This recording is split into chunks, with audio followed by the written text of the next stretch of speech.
شهر رمضان الذي أنزل فيه القرآن هدى للناس وبينات من الهدى والفرقان. الحمد لله رب العالمين والصلاة والسلام على أشرف الأنبياء والمرسلين وعلى آله وأصحابه ومن تبعهم بإحسان إلى يوم الدين. أما بعد، اللہ تعالیٰ کا فضل و کرم ہے کہ تراویح کی نماز کے بعد سیرت کے اس اجلاس میں ہم بیٹھک میں اجتماع میں شریک ہیں. اللہ تعالیٰ سے دعا کرتے ہیں کہ جو کچھ باتیں ہم سنتے ہیں اللہ اسے ہمیں آخرت کا نجات کا سبب بنائے اور ان باتوں پر ہمیں عمل کرنے کی توفیق اللہ تعالیٰ عطا فرمائے. اور یہ بڑی سعادت مندی کی بات ہے کہ ہم لوگ جو سنتے ہیں وہ نبی کی سیرت کی باتیں ہیں صلی اللہ علیہ وآلہ وسلم. اس کے سننے سے آپ کو فائدہ کیا ہوگا؟ آپ کو پتہ چلے گا کہ نبی نے کتنی قربانیاں دی ہیں، اللہ کے نبی صلی اللہ علیہ وسلم نے کتنی تکلیفیں اٹھائی ہیں، ہماری شریعت کیسے نکلی ہے. اس لیے کہ ہم کو جو کالجوں میں اسکولوں میں پڑھایا جاتا ہے وہ کہانیاں پڑھائی جاتی ہیں. ہمارے بچے بچپن سے کارٹون دیکھتے ہیں، ٹن ٹن اور کیا دیکھتے ہیں، ٹام اینڈ جیری، پتہ نہیں کیا کیا دیکھتے ہیں، تو اسی کو آئیڈل سمجھتے ہیں. اب آپ بڑے بچے تو اللہ کیا کیا دیکھتے ہیں وہ لوگ، کچھ ایسے ناچنے والوں کو دیکھتے ہیں، بوڑھے ہو گئے ابھی بھی ناچ رہے ہیں، تو ہمارے بچے بھی سمجھتے ہیں کہ ہم بھی ایسے ناچیں گے. تو کسی نے کسی کو آئیڈل نمونہ بنایا ہوا ہے. تو بہت ساری عورتیں نے بھی کہا کہ میرا نوشہ اس کے سر کا رہنا تبھی میں شادی کروں گی. بلا کہ اب اگر ایسے مسلمانوں کی حالت ہو جائے تو ہم چاہتے ہیں کہ مسلمان اللہ کے نبی کو پہچانے صلی اللہ علیہ وآلہ وسلم. اللہ کے نبی صلی اللہ علیہ وسلم کے پاک اخلاق کو، سیرت کو وہ لوگ جانیں. تو بہرکیف چلیے ہم اپنی بات پر پہنچتے ہیں. تو ہم بات کر رہے تھے وحی الہی کی. وحی اللہ تعالیٰ کی طرف سے پیغام نبی تک آتا ہے، رسول تک آتا ہے اور ایک فرشتہ لاتا ہے. اس کے کئی طریقے ہیں، کئی انداز ہیں وحی کے نازل ہونے کے. اور آپ نے قرآن مجید کی آیت پڑھا ہوگا وَأَوْحَى رَبُّكَ إِلَى النَّحْلِ أَنِ اتَّخِذِي مِنَ الْجِبَالِ بُيُوتًا. اللہ نے شہد کی مکھی کی طرف وحی کی. وحی کس کے پاس آئی؟ شہد کی مکھی. اور کبھی قرآن میں کہتا ہے اللہ تعالیٰ ہم نے موسیٰ کی ماں کی طرف وحی کی. عورت کے پاس بھی وحی آتی ہے، لیکن عورت نبی اور پیغمبر نہیں ہوتی ہے. اور کبھی اللہ نے مریم سے بھی کہا کہ دیکھو ایسا کرو، وہاں کھجور کا جھاڑ ہے، ٹھنڈا ٹھنڈا پانی آئے گا، کھجور کھاؤ، ٹھنڈا پانی پیو، اور جب کوئی تم کو دیکھو تو کہے لن اکلم اليوم انسیا، میں کسی انسان سے بات نہیں کرتی، یہ میرا بچہ ہے جو بغیر باپ کے پیدا ہوا ہے. تو وہی شہد کی مکھی کی طرف بھی آئی، موسیٰ علیہ السلام کی ماں کی طرف بھی آئی. لیکن اس وحی کی جو ہم بات کر رہے ہیں وہ نبوت اور رسالت کی وحی ہے. وہ وحی کئی ٹائپ کی ہوتی ہے. علامہ ابن قیم رحمہ اللہ انہوں نے بتایا کہ آپ اسے گنیں، یاد رکھیں. بات سننے کے بعد یاد رکھتے ہیں تو وہ فائدہ دیتی ہے. ہم سنیں بھول جائیں، اسی لیے کہتے ہیں لِكُلِّ شَيْءٍ آفَةٌ، ہر چیز کی ایک مصیبت ہوتی ہے. اور علم کی مصیبت النسیان، بھلا دینا ہے. جیسے لکڑی کی آفت دیمک ہے، علم کی آفت کیا ہے؟ بھول جانا. میں ذرہ بھول گیا، خلاص علم چلا جاتا ہے. آپ اچھا پڑھ کے جاتے ہیں، امتحان حال میں جا کے پرچہ ہاتھ میں لیتے ہیں، پورا دماغ سے اڑ جاتا، کیا ابھی یاد آتا نہیں، وہاں سب چلے گا، تارے نظر آتے، اب کیا لکھنا سمجھ میں آتا نہیں. تو کہا کہ آفت العلم النسیان. لیکن اللہ تعالیٰ، علم اللہ کا نور ہے. علم کیا ہے؟ اللہ کا نور ہے. وَنُورُ اللَّهِ لَا يُعْطَى لِعَاصٍ، اللہ کا نور نافرمان کو نہیں دیا جاتا. آپ اللہ کا ڈر اپنے دل میں رکھیں گے، نیکی کریں گے تو یہ علم حاصل ہوگا۔ تو وحی الہی کتنے ٹائپ کا ہوتا ہے؟ ابن قیم رحمہ اللہ نے بیان کیا، سچا خواب نمبر 1، اللہ تعالیٰ کی وحی سچے خواب کے ذریعے سے آتی ہے۔ یہ سچا خواب انبیاء کو پڑتا ہے۔ جیسے میں رات میں خواب دیکھوں، صبح صبح ان کے پاس آؤں، بولا رات میں میں خواب دیکھا، آپ مجھے 5000 روپے دے لیں گے۔ اب انہوں اچھے سے بولیں گے، ایسا کرو شیخ، آج رات کے خواب میں دیتا ہوں، آپ لے لو۔ تو خواب میں جو دیکھتا ہوں وہ خواب میں بھی انہوں کیا کریں گے، میں خواب میں مانگوں گا، انہوں خواب میں دیکھیں گے۔ تو ہمارے خواب کی بات نہیں، یہ کس کے خواب کی بات ہے؟ نبی کے خواب کی بات ہے۔ تو خواب سے کوئی شرعی حکم نافذ نہیں ہوتا، اچھی طرح یاد رکھیں۔ اگر کوئی کہے کہ میں نے خواب میں دیکھا ہے کہ نمازیں میرے سے معاف ہو گئیں، اب مجھے نماز پڑھنے کی ضرورت نہیں، عجیب بات ہے۔ خواب سے کوئی شرعی حکم نافذ نہیں ہوتا ہے، نہ کسی کی پراپرٹی لی جا سکتی ہے، نہ کچھ کیا جا سکتا ہے۔ لیکن یہاں کہتے ہیں کہ اللہ کے نبی صلی اللہ علیہ وسلم کے پاس جب وحی کی ابتدا شروع ہوئی تو سچے خواب آنے شروع ہوئے۔ جیسے ام المؤمنین عائشہ رضی اللہ تعالی عنہا نے فرمایا کہ رات میں نبی جیسے خواب دیکھتے دن میں ویسے ہی نمودار ہوتا۔ نمبر 1، یہ وحی کا ایک طریقہ ہے۔ دوسرا طریقہ یہ کہ فرشتہ آپ کو دکھائی نہیں دیتا، آپ کے دل میں بات ڈال دیتا۔ نمبر 2، فرشتہ آپ کو دکھائی نہیں دیتا لیکن آپ کے دل میں بات ڈال دیتا۔ جیسے اللہ کے نبی صلی اللہ علیہ وسلم نے فرمایا، ارے کھاتے کھاتے سنو نا ماشاءاللہ، تو کہتے ہیں اچھی طرح سنو، میں اپنے نوجوان دوستوں سے کہتا ہوں کہ یہ حدیث ذرا غور سے سنیں۔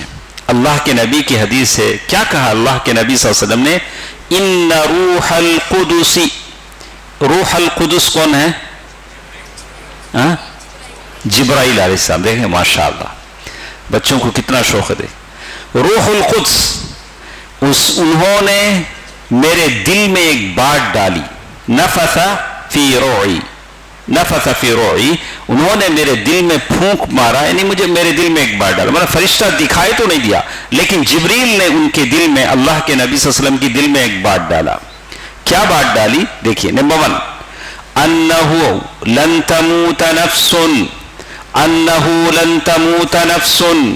میری بہنوں، میرے بھائیوں، غور سے سن لیں، جو اس بات کی ہمیشہ شکایت کرتے ہیں کہ ہمارا جینا برابر نہیں، ہمارے گھر میں برابر نہیں، اچھی طرح سن لیں، لن تموت نفس، کوئی ہرگز نہیں مرے گا، حتی تستکمل رزقہا، جب تک کہ وہ اپنی روزی روٹی پوری نہ کر لے۔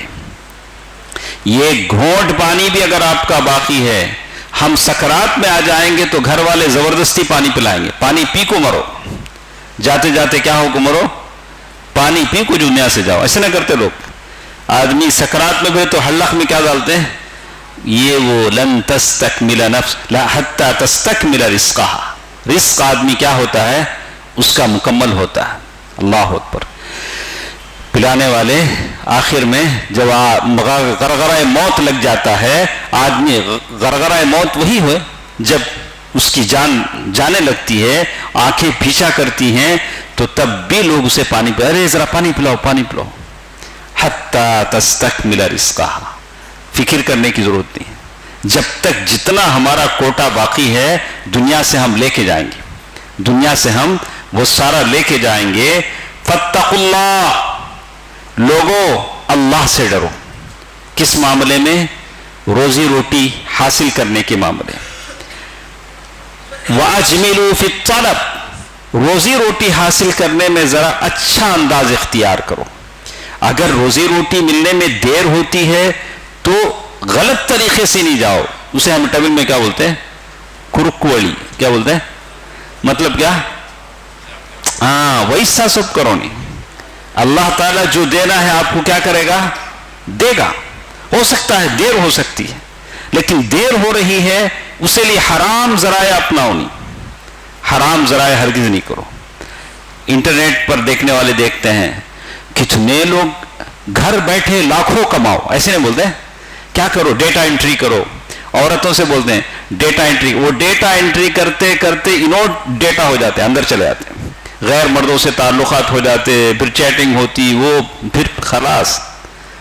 عجیب دنیا کمانے کے چکر میں کوئی گھر بیٹھ کے لاکھوں روپے نہیں دیتا, صرف لوگ بولتے ہیں.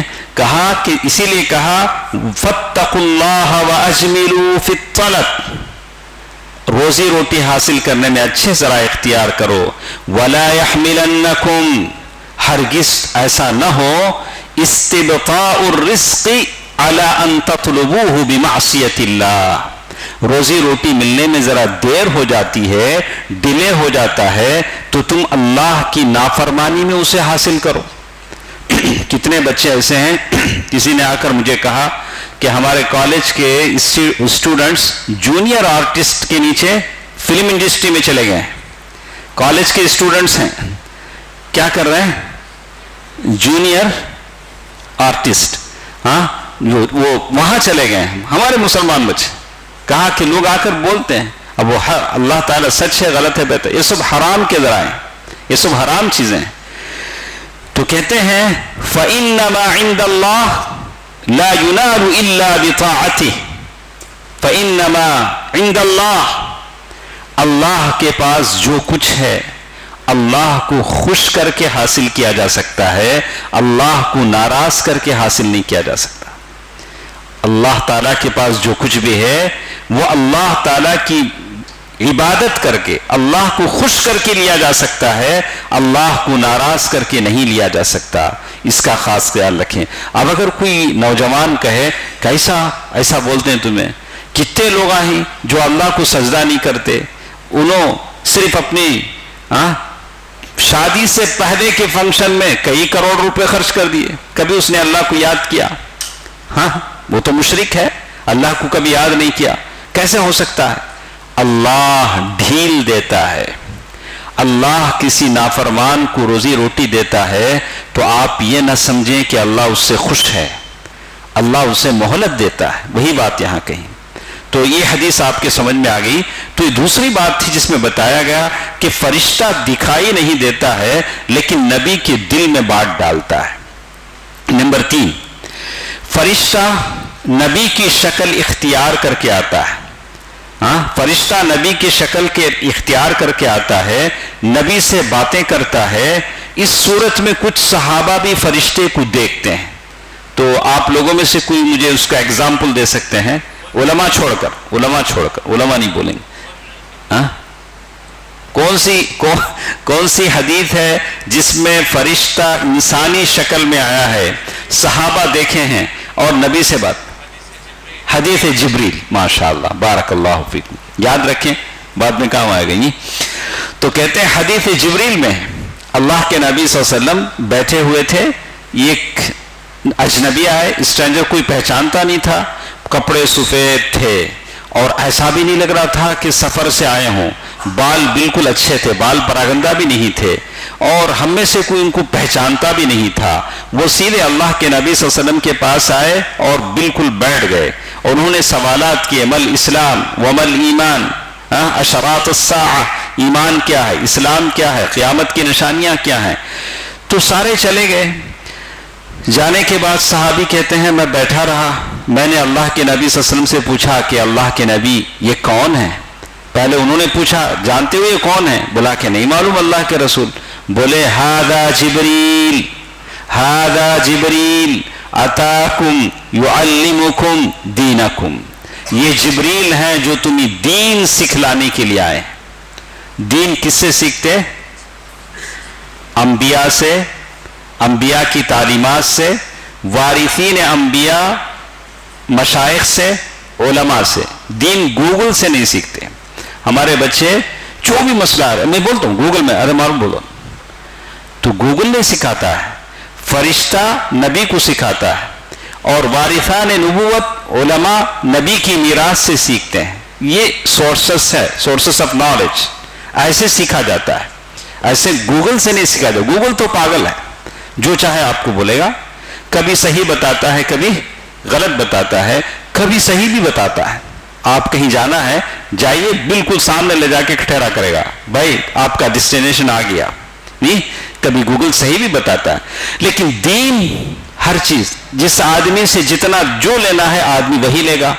بھل آگے چل کر کہتے ہیں کہ کبھی وحی کی صورت یہ بھی ہوتی کہ آپ کے پاس گھنٹی کے ٹن ٹنانے کی آواز آتی.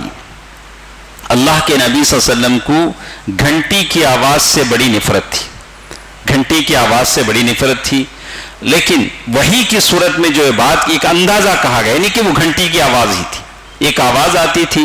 اور عربی میں اسے کہا سلسلہ، یعنی چین اگر زمین پر اگر رگڑ کھائے تو جو آواز آتی ہے ویسے آواز زنجیر کی آواز سنائی دیتی تھی. تو کہتے ہیں کہ وحی کی یہ صورت سب سے سخت صورت ہوتی تھی. ٹھنڈے زمانے میں بھی اللہ کے نبی صلی اللہ علیہ وسلم کا جسم شرابور ہو جاتا تھا، پسینے سے شرابور ہو جاتے تھے. تو کہتے ہیں کہ ایک مرتبہ اس طرح وحی آئی کہ آپ کی ران حضرت زید بن ثابت کے ران پر تھی، یعنی بیٹھے ہوئے تھے پاس پاس دونوں. تو وحی جب آئی تو ان پر اس قدر بار معلوم ہوئی کہ ران کچل گئی. مطلب وہی تھا، اللہ تعالیٰ کا کلام جب آتا ہے تو بالکل الگ ہیبت ہو جاتی ہے. تو اسی طرح ایک اور چیز وحی کے اقسام میں سے کہا کہ اللہ کے نبی صلی اللہ علیہ وسلم فرشتے کو اس کی اصلی اور پیدائشی حالت میں دیکھتے تھے. جیسے اللہ کے نبی صلی اللہ علیہ وسلم نے شروع وقت میں بھی جبریل کو ان کی اصلی حالت میں دیکھا کہ افق میں آسمان پر ہیں، کرسی پر بیٹھے ہیں، یہ بھی دیکھا اللہ کے نبی صلی اللہ علیہ وسلم نے. 2 مرتبہ اس طرح اللہ کے نبی صلی اللہ علیہ وسلم نے جبریل امین کو اصلی حالت میں دیکھا. تو قرآن نے بھی بتایا کہ جبریل امین کے کتنے پر ہیں؟ 600 پر ہیں. تو سیدھے ہاتھ طرف مجھے یقین ہے کہ لوگ بولیں گے، اس لیے میں ان سے پوچھتا ہوں. 600 پر ہیں. تو جبریل امین جن کے بارے میں سورۃ النجم میں بڑی تفصیل بتائی گئی، وَالنَّجْمِ إِذَا هَوَى مَا ضَلَّ صَاحِبُكُمْ وَمَا غَوَى وَمَا يَنطِقُ عَنِ الْهَوَى إِنْ هُوَ إِلَّا وَحْيٌ يُوحَى عَلَّمَهُ شَدِيدٌ. یعنی وہاں کہا کہ جبریل نے سکھایا ہے جو بڑے سخت ہیں، شدید القوا یعنی بڑے طاقت والے ہیں. ذو مرة فاستوى وهو بالأفق الأعلى ثم دنا فتدلى فكان قاب قوسين أو أدنى فأوحى إلى عبده ما أوحى. تو جبریل امین جو اصلی صورت میں کبھی دیکھے گئے. اسی طرح وحی کی ایک اور صورت بتاتے ہیں کہ وہ وحی جو آپ پر معراج کی رات نماز کی فرضیت کے سلسلے میں وغیرہ کے سلسلے میں اللہ تعالیٰ نے اس وقت فرمائی جب آپ آسمانوں کے اوپر تھے. نماز کہاں فرض ہوئی؟ ہر فرض زمین پر فرض ہوا، روزہ، زکوٰۃ، حج، لیکن نماز 7 آسمانوں پر فرض ہوا. اسی لیے نماز کا یہ مقام ہے، نماز کا یہ مقام ہے. اسی طرح ایک اور چیز جس کے بارے میں کہتے ہیں کہ فرشتے کے واسطے کے بغیر فرشتے کے اللہ تعالیٰ اپنے حجاب میں، پردے میں اللہ تبارک و تعالیٰ براہ راست نبی سے گفتگو کرے. جیسے آپ نے سنا ہوگا کہ موسیٰ علیہ السلام اپنی بیوی کو لے کر مدین سے مصر جا رہے ہیں. بالکل اندھیرا ہے، ٹھنڈی رات ہے، دور دیکھا کہ آگ جل رہی ہے. اپنی بیوی سے کہتے ہیں یہاں ٹھہرو، میں جا کر وہاں سے آگ لاتا ہوں. ہم لوگ کچھ آگ سے گرمی تاپ لیتے ہیں، لیکن جب وہاں پہنچے تو اللہ تعالیٰ نے آواز لگائی، انکا موسیٰ آپ مقدس وادی میں ہیں، فاقلع نعلیک، اپنی جوتی اتاری اور ڈریے مت. اور اللہ نے نشانی بھی بتا دی کہ آپ کے ہاتھ میں جو لاٹھی ہے اسے ڈالی. تو اللہ تعالیٰ نے معجزات بتا دیا. تو یہ اللہ تعالیٰ کی گفتگو تھی موسیٰ علیہ السلام سے پردے کے یعنی اپنے حجاب میں، سامنے تو نہیں، حجاب میں. تو اس کا ثبوت تو کہتے ہیں کہ نص قرآنی سے موسیٰ علیہ السلام کے تعلق سے یہ چیز قرآن سے ثابت ہے جو میں نے آپ کے سامنے پڑھا. لیکن اللہ کے نبی صلی اللہ علیہ وسلم کے تعلق سے قرآن میں ایسی کوئی آیت نہیں ہے، لیکن احادیث سے، معراج کی احادیث سے ثابت ہے. یہ وحی کی شکلیں تھیں. کتنی شکلیں ہوئی؟ 7 شکلیں، 7 ٹائپ سے اللہ تعالیٰ کے پاس سے وحی آتی تھی۔ اس کے بعد ایک اور چیز، اب جو بات میں آپ سے کہنے جا رہا ہوں یہ میری بات ہر بچے سے ہے، ہر نوجوان سے ہے، میری ہر ماں اور بہن سے ہے۔ یہ قرآن مجید کی سورۃ المدثر کی شروع کی 2 آیتیں ہیں۔ آپ نے پتہ نہیں کتنی بار پڑھا ہوگا، لیکن جس انداز سے یہ سمجھا رہے ہیں، جس انداز سے انہوں نے سمجھایا ہے، اس کو سمجھیں، آپ کے جسم میں گرمی آئے گی، آپ کے خون میں ایک ہیجان آئے گا، آپ سمجھیں گے کہ ہم کیا ہیں، اسلام ہم سے کیا چاہتا ہے۔ چلیے قرآن کیا کہتا ہے۔ اللہ کے نبی صلی اللہ علیہ وسلم کو جب وحی آ گئی تو جیسے ہی وحی آئی اللہ کے نبی صلی اللہ علیہ وسلم کو تبلیغ کا حکم ہو گیا، بولا کہ اب وحی ہم نے آپ کو پہنچا دیا ہے، جو میسیج ہم نے آپ کو پہنچایا ہے اسے کنوے کیجئے، اس کی تبلیغ کیجئے، دوسروں کو پہنچائیے۔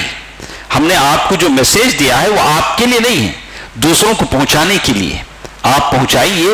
تو قرآن مجید کی ابتدائی آیتیں سورۃ المدثر کی آیتیں نازل ہوئی، یا ایھا المدثر قم فانذر، مختصر الفاظ ہے، یا ایھا المدثر، یعنی اللہ تعالیٰ بڑے پیار سے نبی سے کہہ رہے ہیں، اے اوڑھ کر سونے والے، یا ایھا المدثر، اے اوڑھ کر سونے والے، قم، قم کے معنی کھڑے ہو جاؤ، قم فانذر، لوگوں کو ڈراؤ۔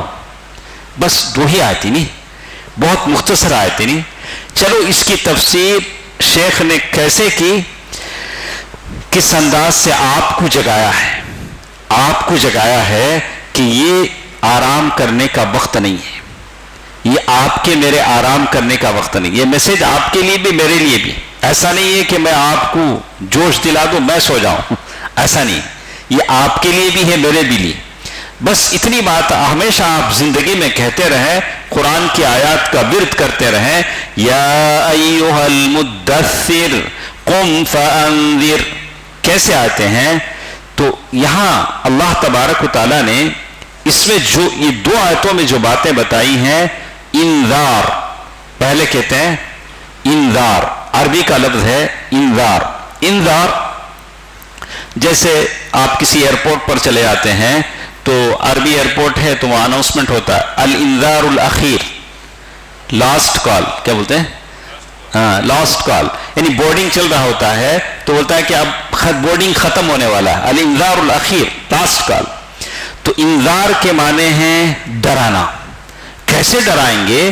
تو کہتے ہیں کہ اس دنیا میں اللہ کی مرضی کے خلاف جو بھی چل رہا ہو اس کے پرخطر انجام سے آپ لوگوں کو ڈرائیں۔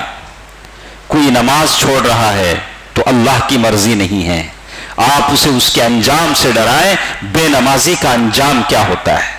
کوئی شراب پی رہا ہے تو اس میں یہ اللہ تعالیٰ نہیں چاہتا کہ کوئی شرابی بنے، اللہ نے شراب کو حرام کیا ہے، آپ ڈرائیں کہ اس کا پرخطر انجام کیا ہوتا ہے۔ کوئی سود لے رہا ہے آپ اسے ڈرائیں، کوئی اپنی بیوی پر ظلم کر رہا ہے آپ اسے ڈرائیں، یعنی کوئی اپنے بچوں پر ظلم کر رہا ہے آپ اسے ڈرائیں۔ انذار کا یہ معنی ہے۔ کوئی بدعتی ہے، کوئی قبر پرست ہے، کوئی غلط کر رہا ہے آپ اسے ڈرائیں، انذار کا یہ معنی ہے۔ جیسے کہتے ہیں اس کے پرخطر انجام سے آگاہ کر دیا جائے، اور وہ بھی اس طرح ڈرائیں کہ عذاب الہی کے ڈر سے اس کے دل و دماغ میں ہلچل اور اتھل پتل مچ جائے۔ آپ کسی کو ڈراتے ہیں تو ڈرانے کے لیے پہلے آپ کے اندر اتنی نیکی ہونی چاہیے کہ سامنے والا کہے کہ بھیا بالکل سچ بول رہا ہے۔ جب تک میں نیک نہیں رہوں گا میرا کسی کو ڈرانا سود مند نہیں ہوگا، فائدہ نہیں ہوگا۔ تو کہتے ہیں کہ انذار، لوگوں کو ڈرانے کا حکم اللہ کے نبی صلی اللہ علیہ وسلم کو دیا گیا، اس کی آخری منزل یہ ہے کہ اللہ تعالیٰ کی اس پوری کائنات میں جہاں بھی اللہ کی مرضی کے خلاف ہو رہا ہے آپ اسے ڈرائیں، ایسے ڈرائیں کہ اس کے دل خوف سے پھٹ جائے، اس کی زندگی میں ہلچل مچ جائے کہ میں اللہ تعالیٰ کی نافرمانی کر رہا ہوں۔ دیکھا آپ نے، یہ ضروری ہے. ہرگز یہ نہ سمجھیں کہ وہ کر رہا ہے مجھے کیا مطلب، میرا کیا نقصان ہوگا، وہ برائی کرتا ہے تو میرا کیا بگڑے گا. نہیں، آپ کی ذمہ داری ہے، آپ کی ذمہ داری ہے، چاہے مرد ہو کہ عورت، آپ گنہگاروں کو روکیں، خود پاک بنیں. دیکھیے رب کی بڑائی، پھر اللہ تعالیٰ نے اسی صورت میں بتایا وَرَبَّكَ فَكَبِّرْ، اپنے رب کی بڑائی بیان کرو. بڑائی کس کے لیے ہے؟ اللہ کے لیے. بڑائی کس کے لیے؟ اللہ کے لیے. ہم لوگ جو بڑے بنتے ہیں، ہمارا چلنا، ہمیں بڑے آدمی، یہ سب اللہ تعالیٰ کو پسند نہیں. ہاں، لا يريدون علوا في الارض ولا فسادا والعاقبۃ للمتقین. اللہ نے جنت میں جو گھر بنایا ہے وہ کس کے لیے ہے؟ ان لوگوں کے لیے جو دنیا میں بڑے بننا نہیں چاہتے. لا يريدون علوا في الارض ولا فسادا. تو اسی لیے وہ کہتے ہیں کہ اللہ رب کی بڑائی بیان کرنے کا مطلب یہ ہے کہ زمین کے اوپر کسی کی بڑائی اور کبریائی باقی نہ رہے، صرف ونصف اللہ، اللہ ہی بڑا ہے. اللہ اکبر. 5 وقت یہ مسجد کی اذان، اس منبر و محراب سے جو اللہ اکبر کی جو صدا آتی ہے، وہ اس بات کا اعلان ہے کہ اس سرزمین پر سوائے اللہ کے بڑائی کی کوئی بڑا باقی نہیں رہے گا. اسی لیے اللہ تعالیٰ کل قیامت کے دن کہیں گے این الملوک، دنیا کے بادشاہ کہاں ہیں جو اپنے بڑائی کا دعویٰ کرتے تھے. سارے لوگ ختم ہو جائیں گے، کوئی جواب دینے والا باقی نہیں رہے گا. تو آپ کوشش کریں اپنی زندگی میں صرف اللہ کی بڑائی باقی رہے. جو بھی بڑا بننا چاہے اس کی کمر توڑ دی جائے، اس کی شوکت توڑ دی جائے اور اسے الٹ کر رکھ دیا جائے، یہاں تک کہ زمین پر صرف اللہ کی بڑائی باقی رہے. اس کے لیے کوشش کرنا پڑے گا. میں آپ کو بولتا رہوں، آپ سنتے رہیں اور عمل نہ کریں تو اس کا کوئی فائدہ نہیں ہوگا. آپ اللہ تعالیٰ کی کبریائی کو بڑا کریں، زبان سے اس کا ذکر کریں. جہاں جہاں ایسا کوئی فرعون بننا چاہتا ہے تو آپ موسیٰ بن جائیں، آپ اس کی فرعونیت کو توڑیں، بولیں کہ ہم 5 مرتبہ ہمارے منبر و محراب سے اللہ اکبر کی صدا لگاتے ہیں. بحیثیت مسلمان ہم ایمان رکھتے ہیں کہ اللہ سے بڑا اس سرزمین پر کوئی نہیں. تیسری چیز اللہ تعالیٰ نے اس میں ایک اور بات کا حکم دیا، والرجز وثیابک فطہر. سورۃ المدثر میں وثیابک فطہر، اپنے کپڑوں کو گندگی سے پاک رکھو. پہلی بات کیا تھی؟ قم فانذر، لوگوں کو ڈراؤ. کس سے ڈرائیں گے؟ زمین کے اوپر اللہ کی مرضی کے خلاف جو بھی ہوگا آپ اس کے انجام سے اسے ڈرائیں گے. قم فانذر وربک فکبر. رب کی بڑائی کا مطلب یہ ہوگا کہ اللہ کی زمین پر اللہ سے بڑھ کر بڑا کوئی نہیں ہوگا.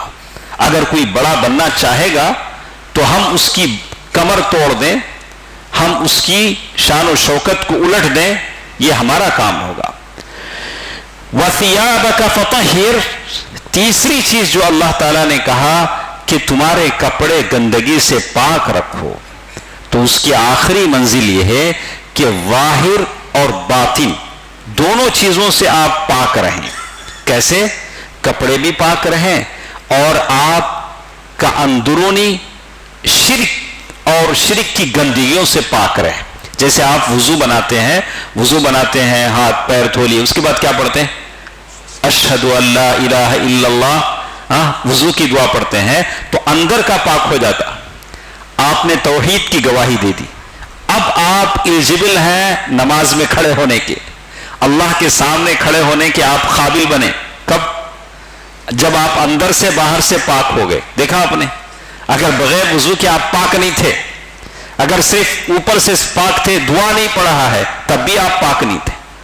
تو اسی لیے کہتے ہیں کہ اللہ کی رحمت کے سائے میں، اس کے حفاظت و نگہداشت میں اس حد کمال کو پہنچ جائیں جو اللہ کی رحمت گھنے سائے. کہتے ہیں یہاں تک کہ انسانی معاشرے کا ایسا اعلیٰ ترین نمونہ بن جائے کہ آپ کی طرف تمام صحیح دل والے کھنچتے چلے آئیں، یعنی یہ 3 چیزوں پر آپ اور میں عمل کر لیں گے تو سارے لوگ ہماری طرف آ جائیں۔ یہ 3 چیزیں آپ نے سن لی۔ اس کے بعد ایک اور چیز اللہ تعالیٰ نے اسی صورت میں کہی، وَلَا تَمْنُن تَسْتَكْثِرْ وَلَا تَمْنُن تَسْتَكْثِرْ، یاد رکھیں سورہ مدثر کی ابتدائی آیتیں۔ کچھ لوگ کبھی یہ سوچتے ہیں، میں بھی سوچتا ہوں، کچھ ہم نے کر لیا، ہاں کچھ بھی نیکی کر لی، ہم بولتے ہیں ہمارا ایمان ایسا ہے، ہاں جبریل کے ایمان کے برابر ہمارا ایمان، ایسے اتنا لوگ بولتے ہیں، ایسا سوچتے ہیں، حالانکہ ایسا نہیں سوچنا چاہیے۔ ہم کتنے پاکیزہ ہیں یہ کون جانتا ہے؟ اللہ جانتا ہے۔ فَلَا تُزَكُّوا أَنفُسَكُمْ هُوَ أَعْلَمُ بِمَنِ اتَّقَى، اپنے آپ کو پاکیزہ نہ کہو، اللہ جانتا ہے کہ کون کتنا پاکیزہ ہے۔ تو اللہ تعالیٰ اس میں یہ بات کہتے ہیں کہ اپنی جد و جہد، اپنے کارناموں کو بڑائی اور اہمیت نہ دیں۔ ہو سکتا ہے آپ نے بہت سارے کام کیے ہوں، بہت سارے پروجیکٹ کیے ہوں، کئی لوگ آپ سے ہدایت پائے ہوں، لیکن میاں مٹھو نہ بنے، میں اتنا کر ڈالا، میں یہ کر ڈالا، میں ویسا کر ڈالا۔ بولا کہ یہ سب مت بولو، یہ سب مت بولو، بلکہ یہ سوچو کہ اللہ نے مجھے یہ توفیق دی، آپ کو نہیں دیا تو کوئی اور کرتا تھا، اللہ نے یہ توفیق آپ کے دل میں رکھی ہے، تو یہ ہمارا کوئی کارنامہ نہیں ہے۔ یعنی اللہ کی یاد، آپ جیسے ابراہیم علیہ السلام اور ان کے بیٹے اسماعیل علیہ السلام کعبۃ اللہ بنا رہے ہیں اور اللہ سے دعا بھی کر رہے ہیں، ربنا تقبل منا، یا اللہ اس کام کو قبول فرما۔ کعبے سے بڑھ کر کوئی چیز ہے؟ اس کے علاوہ جو بھی آپ کام دنیا میں کریں تو آپ اللہ سے دعا کریں کہ اللہ اسے قبول فرما، ہم یہ اخلاص عطا فرما۔ تو اس کے بعد وہ کہتے ہیں کہ آپ یہ سارے کام کر لیں گے، اچھا کام کر لیا، سوپ کر لیا، اس کے بعد کیا ہوگا؟ وَلَا تَمْنُن تَسْتَكْثِرْ، اس کے بعد کیا ہے؟ وَلِرَبِّكَ فَاصْبِرْ، دیکھا آپ نے، وَلِرَبِّكَ فَاصْبِرْ، اللہ کے واسطے توبہ کرو، صبر کرو۔ کیا اللہ کے واسطے کیا کرو؟ صبر کرو۔ یہ سب کچھ کرنے کے باوجود بھی لوگ آپ کو نہیں بخشیں گے، لوگ کیا کریں گے؟ تانے دیتے رہیں گے، ہنستے رہیں گے، بولتے رہیں گے، لیکن آپ کیا کریں؟ صبر کریں۔ دیکھا آپ نے قرآن کیسا سمجھاتا ہے؟ تو میں اگر کچھ کر لیتا ہوں تو میں سمجھتا ہوں کہ لوگ سب میری عزت کرنا، میرے خلاف کون بھی کیا بھی نہیں بولنا، کئی کو میں اتنا کرے نا، بولا ارے تجھے ہی لوگ بولیں گے تو مجھے کیا بولیں گے؟ تمہیں اتنے بڑے آدمی ہو گئے، اب لوگ آپ ہی کو بولیں گے۔ جس درخت پر پھل ہوتے ہیں لوگ اسی کو پتھر مارتے ہیں، سکے جھاڑوں کو کون مارتا ہے؟ ہاں لوگ پتھر کسے مارتے ہیں؟ پھلدار درختوں کو مارتے ہیں، سوکھے درختوں کو تو کوئی نہیں مارتا ہے۔ تو اسی لیے انہوں نے کہا اللہ کی طرف دعوت کا اگر تم کام کرنا شروع کرو گے، اللہ کے بندوں کو دعوت دینا شروع کرو گے، تو جو لوگ آپ کے دشمن ہیں وہ آپ کے اگینسٹ مخالفت پر اتر آئیں گے، استہزاء، مذاق کریں گے، ہنسی کریں گے، اور آپ کو مشکل یعنی آپ کو تکلیف دینا چاہیں گے، جیسے اللہ کے نبی صلی اللہ علیہ وسلم اور آپ کے ساتھیوں کو قتل کرنے کی کوشش کی گئی اور مومنوں کو نیست و نابود کرنے کی کوشش کی گئی، لیکن اللہ کے نبی صلی اللہ علیہ وسلم سے کہا گیا کہ آپ کو بڑی جواں مردی کے ساتھ مقابلہ کرنا ہوگا، صبر کرنا ہوگا۔ تو بتایا گیا کہ وہ بھی اس لیے نہیں کہ اس کے بعد آپ کو کچھ ملنے والا ہے، اس لیے کہ اللہ کے لیے صبر کرنا ہوگا۔ بات آپ کے سمجھ میں آ گئی، زیادہ سمجھانے کی ضرورت نہیں۔ اس دنیا میں آپ کچھ بھی اچھا کریں گے، لوگ آپ کو مخالفت کریں گے، آپ کے خلاف باتیں بولیں گے، لیکن اللہ کے واسطے صبر کرو، مایوس نہ ہو، مایوس نہ ہو، میدان مت چھوڑو، ہاں نہیں ماں مجھ سے ہوتا نہیں ماں میں جاتا ہوں، ارے اس کا ہی مطلب نہیں۔ تو مطلب یہ ہوا کہ آپ کے اندر وہ طاقت اور حوصلہ نہیں ہے، آپ میدان جنگ میں ہار جاتے ہیں۔ ایسا میدان ان لوگوں کے لیے نہیں۔ آپ کے پیر زخمی ہوں گے، جذبات لہو لہان ہوں گے، آپ کو لوگ تانا دیں گے، آپ سہتے جاؤ، ہنستے جاؤ، مسکراتے جاؤ، منزلیں طے کرتے جاؤ، پھر کامیابی تمہاری ہے، اللہ کی جنت تمہاری ہے۔ اللہ اکبر۔ شیخ کہتے ہیں یہ کتنے مختصر باتیں ہیں، لیکن کیسے اللہ تعالیٰ نے سمجھایا ہے اور کیسی کیسی باتیں اللہ تعالیٰ نے ہم سب لوگوں کے لیے بتائی ہیں۔ ایک بات آپ کو اور مجھے سمجھ لینا چاہیے کہ دنیا میں ہم جو بھی کرتے ہیں اس کا بدلہ کہاں ملتا ہے؟ کچھ کا بدلہ دنیا ہی میں دے جاتے، جیسے ان میں کیا ہے، اگر ماں باپ کے ساتھ کوئی بدسلوکی کرتا ہے تو مرنے سے پہلے اس کا بدلہ دیکھ لیتا ہے۔ اللہ اللہ اللہ اسے کیا ڈیلے نہیں کرتا۔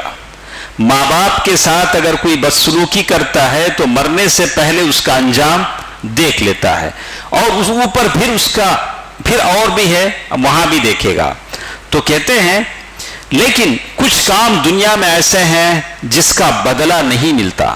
بہت سارے نیک کام آپ کرتے ہیں لیکن بدلہ پانے سے پہلے چلے جاتے ہیں، وہ بدلہ کہاں ملے گا؟ اوپر ملے گا۔ کچھ ظالم ایسے ہیں جن کو دنیا میں اگر 100 مرڈر آدمی کرے تو کورٹ کیا کرے گا؟ اسے ایک پھانسی کی سزا دے گا۔ ایسا نہیں ہوگا مارے پھر پھانسی دے، ایسا نہیں ہو سکتا۔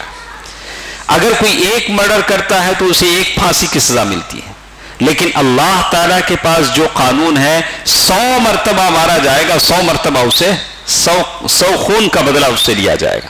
وہ قانون اللہ کا قانون ہے، وہ اللہ تعالیٰ کے پاس اسے ملے گا۔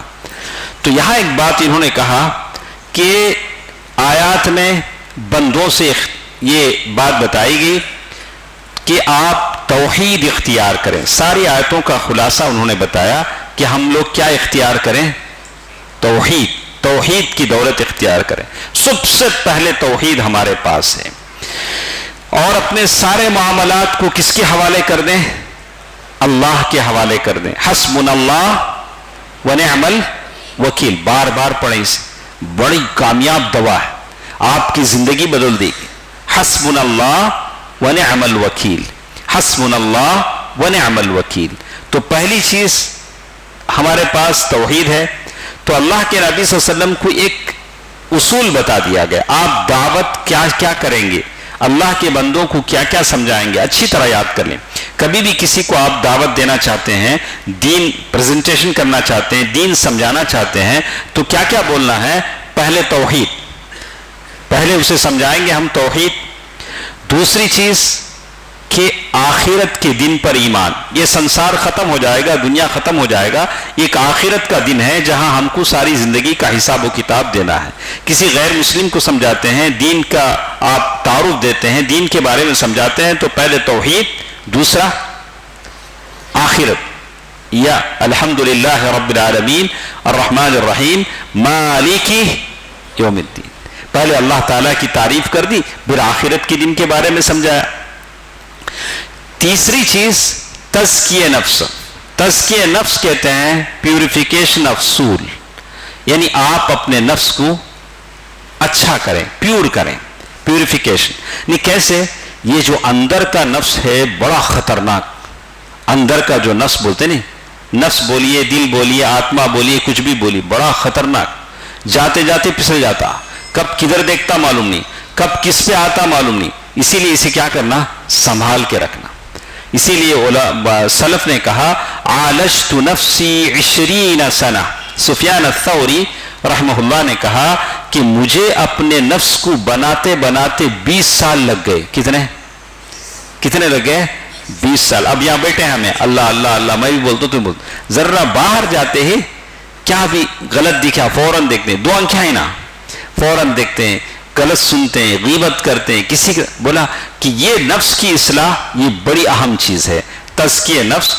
تو کہتے ہیں گندے اور فحش کاموں سے پرہیز، اور فضائل اور کمالات، اور آدمی کوشش کرے نفس کو بنانے کی، نفس کی اصلاح کرنے کی۔ یہ الگ چاپٹر ہے، وہ بڑی لمبی گفتگو ہے کہ کیسے آپ اپنے اندر والے نفس کو بنائیں۔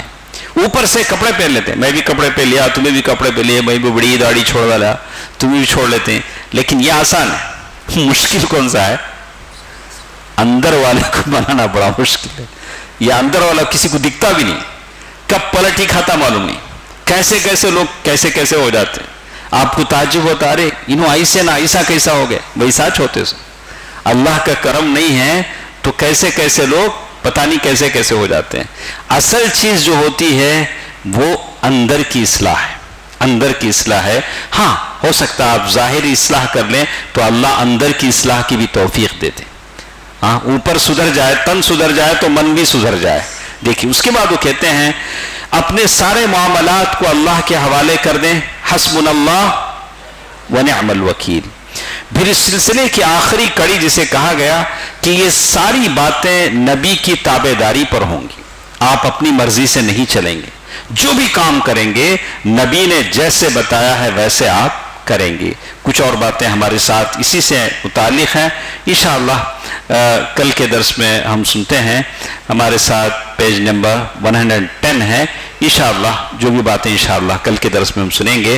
اللہ سے ہم دعا کرتے ہیں کہ اللہ ان باتوں کی توفیق مجھے دے, یہ ہمت دے, حوصلہ دے کہ ہم ان تمام لوگوں کو اللہ کے عذاب سے ڈرائیں جو اللہ تعالیٰ سے دور ہیں. اللہ ہمیں برائیوں سے, فحش سے, منکرات سے بچنے کی توفیق دے. یا اللہ جتنے لوگ موجود ہیں سب کی جو پریشانیاں ہیں اسے دور فرما. یا اللہ سب کی زندگیوں میں خیر و برکت عطا فرما, روزی میں برکت عطا فرما. یا اللہ ہمارے دلوں میں جو بغض ہے, عداوت ہے, حسد ہے, یا اللہ اسے دور فرما. آمین. والسلام علیکم ورحمۃ اللہ وبرکاتہ.